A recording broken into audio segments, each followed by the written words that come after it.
Hi, this is Fanbase Movie Recap. Today I'm going to be talking about a movie called Ninja Assassins.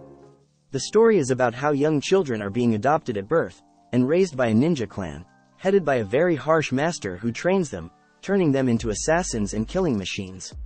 Raizo is an orphan, destined for a life of violence, when he ends up on the doorstep of Lord Ozunu, the leader of a circle of deadly ninja assassins. The movie began with a local Yakuza gangster getting his skin tattooed by an old Japanese artist. The gangster grumbles about the excruciating pain of the needle, so the artist expresses that the pain is caused by his wrong career choice. The gangster feels threatened by this and attempted to shoot him but couldn't because he hasn't finished his tattoo. Just then he got a letter filled with black sand. So the artist was terrified and tries to tell them a story of how ninjas annihilated some people who received similar letter filled with black sand, and then opened his shirt to show them how a ninja changed the position of his heart from the left to the right. But they all laughed at him thinking he's a maniac. Just then they were attacked and mowed down, one by one, saving the leader for last. He offered to triple their pay, but to no avail. Then out of the shadows it came, killing the artist too. The movie then cuts into a journalist, Mika, trying to convince a detective, Maslow, about the existence of a ninja clan dating back in the late 1800s, saying that all payments of assassinations are the same, being 100 pounds of gold, including the murder of a Korean queen in the year 1800, and a Russian prime minister in the present day, and the recent disappearance of young children which are being abducted and trained into assassins. But the detective brushed her off, saying there's no such thing as ninjas and their entire existence don't happen in the modern world. The scene then shifts to our protagonist, Raizo, trying to launder some items and is confronted by a nice young lady, who asked for help with something, but he sees through her charms that she's an assassin and asks about her plans and what she's doing in Berlin. Just then she reveals a concealed katana blade and attacks him, engaging in a combat. But our protagonist quickly finished her off and hides her body in the washer.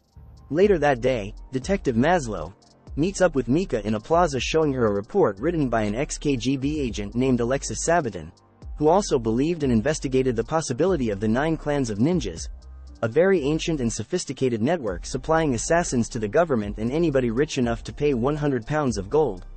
But Alexis was kicked out of the service because they thought he was a psychopath. The following day, Raizo walks up to his apartment and was told by the landlady that she fixed his heating problems. However, she noticed his room being so dark and luggages packed and ready, as if he was running from someone or something. In a flashback, Raizo reminisces about his old life when he is a new member of the Ozunu clan. His master, Lord Ozunu, with other abducted children, none other than the age of 10, welcoming him into the clan. He cuts his palm and demonstrated the healing abilities of the Ozunu clan of ninjas. The scene shows children brutally trained to become a ninja, and when they fail a task given to them by their master, they'll be mercilessly beaten. Later, that night, a young Raizo is suffering with his bruised soul. Just then a young female ninja, Kiriko, snuck up to him and helped apply some ointment to his injuries. Back in the present, Mika visited the house of Alexis, the ex-KGB agent. Investigating the ninja clan, and Alexei's wife noted that the report drew unwanted attention, and Alexis was driven to change the locks, install cameras, lights and motion sensors because he knew he'll be the next target. She admitted that her husband was in the military and is not easily frightened, but was scared shitless when he got the news of his impending demise. She handed her a box full of evidence that the existence of ninjas are indeed real.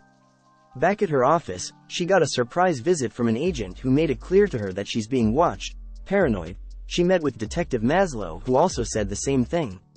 Another flashback, showing a teenage Raizo striking up his romance with Kiriko, the same young female ninja who showed him kindness. She believed that just like plants, life is free and shouldn't be restricted. During training, Kiriko defeated her opponent, and when asked to cut him open, she fails, showing sympathy, but Lord Ozunu finds this as weakness and cut her instead. Kiriko decides she wants to escape the clan and she begs Raizo to come with her, but he refuses. She proceeds to escape anyways. Back in the present, Mika headed back to her apartment and found out her electrical power was out. Inside she noticed a letter filled with black sand, and a ninja behind her was going to execute her, but he was stopped by another ninja. Both ninjas fought for a while, but one emerged victorious and told her he can help if she trusted him. Having no other choice, she agreed, and when revealing his face, it was none other than Raizo. The scene then shifts to a flashback that shows Kiriko captured after trying to escape the clan. Lord Ozunu sees this as a betrayal and the next day is executed by her brother, Takeshi, right before Raizo's eyes. This made Raizo begin to hate the clan, and when he is asked to execute another female ninja who tried to escape, it reminded him of Kiriko and how helpless she was. So instead of executing her, he marked Lord Ozunu's face, hence, declaring war against the whole clan, and engaged all of the ninjas in combat. He is brought down by Takeshi, who's now the master's favorite and is badly injured, but barely escaped with his life. Since then he has been living a secret life, stopping other Ozunu assassins from completing their task. Back in the present, Mika tries to put Raizo in protective custody, but Mika's boss, Maslow, arrests Raizo and throws him in prison at an old GDR safe house. Much to Mika's dismay, he tells her someone at a very high position is pulling the strings, and he gave her a tracker to be used at any time of need. A while later, Ozunu ninjas attacks the safe house and the agency suffered heavy casualties. Although before they could get to Raizo, Mika helps him escape with his life and takes him to a motel because he was badly injured from combat. And while he was sleeping, she activated and planted the tracker inside of him for the agency to locate them. Later on, the ninjas located the motel and take Raizo home to Lord Ozunu to be executed. Next, the agency stormed the motel but sees only Mika, and she told them that the ninjas took him 10 minutes ago. While Raizo is being taken to the Ozunu clan, he heals himself, fully recovering from his wounds. On getting to the Ozunu clan, he has a short conversation with his master, who shows contempt and rebukes him for bringing pain and sorrows to the clan. Here we see that Raizo was once his favorite student and was supposed to replace him because no other students has showed more promise, outskilling everyone. Not even Takeshi comes close, so Ozunu angrily sends him off to be executed. But right before the execution, while he is being tortured, he threw up the tracker. But before Takeshi could notice it, it was already too late. The agency, led by Detective Maslow accompanied by Mika, followed the location of the tracker. This leads them to a mountainous environment, being the Ozunu's hideout. Military forces storms the building and began to battle with the Ozunu clan, with the agency using guns, grenades and rockets while the ninjas using swords and shuriken blades. The battle ensues for a while with both sides suffering heavy casualties. Raizo seeks out his master but meets his rival, Takeshi, with 4 others instead. Raizo quickly takes them down, not before Takeshi reminds him about Kiriko. This ignited a rage in him, thus killing Takeshi and avenging Kiriko. Raizo finally finds and came face to face with his old master, who is much more stronger and skillful than him, and is swiftly brought down to the point of death. But when he is about to deliver the final blow, Mika came to his rescue but got stabbed in the process.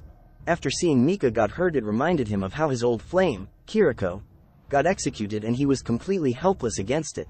Just then he got extraordinary ninja powers far more superior and deadly to his master, and he easily takes him down, killing him. After the battle, Mika is badly injured, so Raizo used his ninja powers to change her heart from the left side to the right side. The movie ends when Raizo tries to relieve the one shared affectionate moment he had with Kiriko, his true love. If you enjoyed this video, please hit the like button and also subscribe for more videos like this. Thanks for watching.